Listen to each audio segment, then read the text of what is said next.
Hello friends, कैसे हो आप लोग। मैं आपका फ्रेंड्स CA शमसिल आरफीन लेकर आया हूं कुछ important updates. Friends, new year start हो गया है। न्यू ईयर हम सब के लिए कुछ नया लेके आता है। GST कैसे पीछे रह सकता है। तो GST में भी 1 जनवरी 2022 से कुछ चेंजेस हुए हैं, कुछ अमेंडमेंट्स हुए हैं। तो मैं आप लोगों के सामने उन्हीं चेंजेस की एक समरी लेके आया हूं ताकि आपको ये इन्फॉर्मेशन, ये अपडेट दे सकूं कि 1 जनवरी 2022 से क्या क्या चेंजेस आए हैं हमारे GST में। तो देखते हैं सबसे पहला अमेंडमेंट।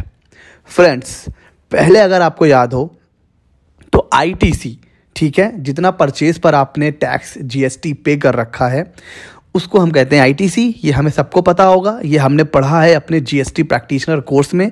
आप लोगों में से अगर कोई पहली बार ये वीडियो देख रहा है तो मैं उनको बताना चाहूँगा कि हमने GST प्रैक्टिशनर का कोर्स कंप्लीट कर चुका हूँ और हम कंप्लीट कर चुके हैं और वो हम मेरे चैनल पर मेरे प्लेलिस्ट में पड़ा हुआ है, आप देख सकते हैं।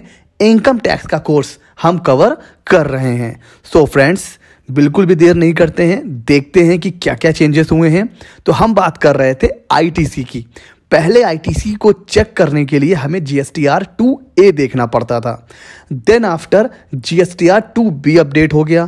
फिर हमें काफ़ी कंफ्यूजन रहता था कि हम ITC कैसे पिक करें, GSTR 2A से उठाएं कि GSTR 2B से उठाएं।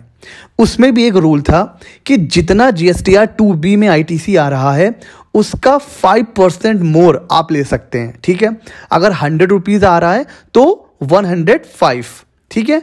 100 रुपये पे आप 105 रुपये तक ITC क्लेम कर सकते थे। लेकिन 1 जनवरी 2022 से अब सब कुछ खत्म हो गया है। सिर्फ और सिर्फ अगर आप पोर्टल पे लॉगिन करेंगे तो आपको GSTR 2B ही शो करेगा। तो अब जितनी ITC आपके GSTR 2B में आ रही है वही क्लेम कर सकते हैं, ना उससे 5% ज़्यादा, ना 1% ज़्यादा। जितनी ITC 2B में रिफ्लेक्ट हो रही है अब आपको वही ITC क्लेम करनी है। इन शॉर्ट, वही ITC आपको मिलेगी। अब GSTR 2A अवेलेबल नहीं है। जी हाँ फ्रेंड्स, बहुत बड़ा अपडेट, GSTR 2A पोर्टल से हट चुका है। अब सिर्फ GSTR 2B है और GSTR 2B में जो ITC आ रही है आपको वही ITC मिलेगी, आप उतना ही ITC क्लेम कर सकते हो। ये है पहला और बहुत बड़ा अमेंडमेंट। इसके बाद देखते हैं कि अदर क्या क्या चेंजेस हुए हैं। पहला जो चेंज हुआ है वो ये हुआ है कि अगर आपने किसी प्रीसीडिंग मंथ का GSTR 3B फाइल नहीं किया है तो अब आप करेंट मंथ का GSTR 1 भी फाइल नहीं कर पाएंगे। इन शॉर्ट, अगर आपने नवंबर मंथ का GSTR 3B फाइल नहीं किया था फ्रेंड्स, तो अब दिसंबर मंथ का GSTR 1 फाइल नहीं कर पाएंगे। तो ये पहला अपडेट है। दूसरा अपडेट फ्रेंड्स, अब बहुत ध्यान से GST रिटर्न्स फाइल करिए, क्योंकि सेकंड पॉइंट जो अपडेट आया है वो ये आया है कि अगर GSTR 1 और 3B में कोई भी डिफरेंस होता है और किसी एक में टैक्स लायबिलिटी ज़्यादा आ रही है और आपने पे किया है GST कम, तो इस केस में अब सेल्फ असेस्ड टैक्स की रिकवरी भी आपसे हो सकती है। आपको नोटिस आएगा, आपको बैलेंस टैक्स पे करना पड़ेगा। तो GSTR 1 और 3B दोनों को मैच करके ही फाइल करिए। तीसरा अपडेट भी बहुत इंपॉर्टेंट है फ्रेंड्स। अब जो कमिश्नर है, अगर उसको लग रहा है कि आपको GST पे करना था, उसने नोटिस वगैरह भेजा, आपने नोटिस का रिप्लाई नहीं किया या आपने डिले रिप्लाई किया या आप नोटिस को सीरियसली ले ही नहीं रहे हो, उस केस में कमिश्नर आपकी प्रॉपर्टी आपके बैंक अकाउंट को अटैच कर सकता है। सिंपल वर्ड्स में बोलें तो वो बैंक अकाउंट सीज कर सकता है। ना आप कुछ निकाल पाओगे ना डिपॉजिट कर पाओगे, ठीक है। तो अब कमिश्नर के पास पावर है कि वो आपका बैंक अकाउंट भी सीज कर सकता है। चलते हैं अगले अमेंडमेंट्स की तरफ। अब अगर ई-वे बिल से रिलेटेड आपको कोई भी अपील करनी है, ठीक है, तो आपको मिनिमम प्री डिपॉजिट करना पड़ेगा। कितना? जितना भी अमाउंट डिस्प्यूटेड है। अगर आपको लग रहा है कि आपके ऊपर 1 लाख रुपए की गलत पेनाल्टी लग चुकी है तो उसका 25% आपको पहले प्री डिपॉजिट करना पड़ेगा, तभी आप अपील फाइल कर सकते हैं। ये कह रहा है पॉइंट नंबर 4। 5th पॉइंट, जो लोग जोमेटो स्विगी का बिजनेस कर रहे थे, जो भी कंपनीज थी, ठीक है, ये पहले अपने आप को रेस्टोरेंट सर्विसेज में कवर करके नहीं चल रहे थे फ्रेंड्स। अब ये अमेंडमेंट हो चुका है 1 जनवरी 2022 से। जोमेटो स्विगी ये जितने भी फूड डिलीवरी ऐप्स हैं इनको भी रेस्टोरेंट सर्विस की डेफिनेशन में कवर किया गया है। अब ये भी जीएसटी पे करेंगे 5% विदाउट एनी आईटीसी, ठीक है।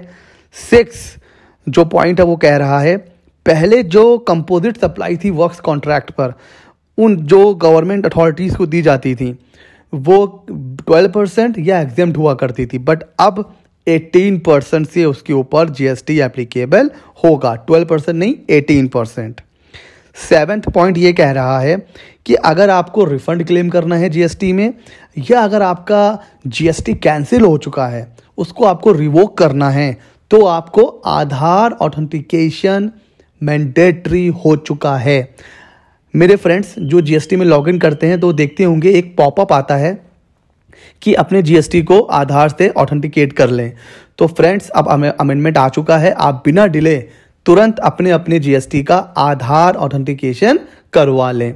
इससे फ़ायदा ये होगा, आगे चल के कभी आपको जीएसटी रिफंड क्लेम करना है, अगर आपका रजिस्ट्रेशन कैंसिल हो जाता है उसको आपको रिवोक करना है, तो आपको बाद में परेशानी नहीं होगी। तो फटाफट अपने जीएसटी का जो ऑथेंटिकेशन है आधार वाला वो करवा लीजिए, ठीक है फ्रेंड्स।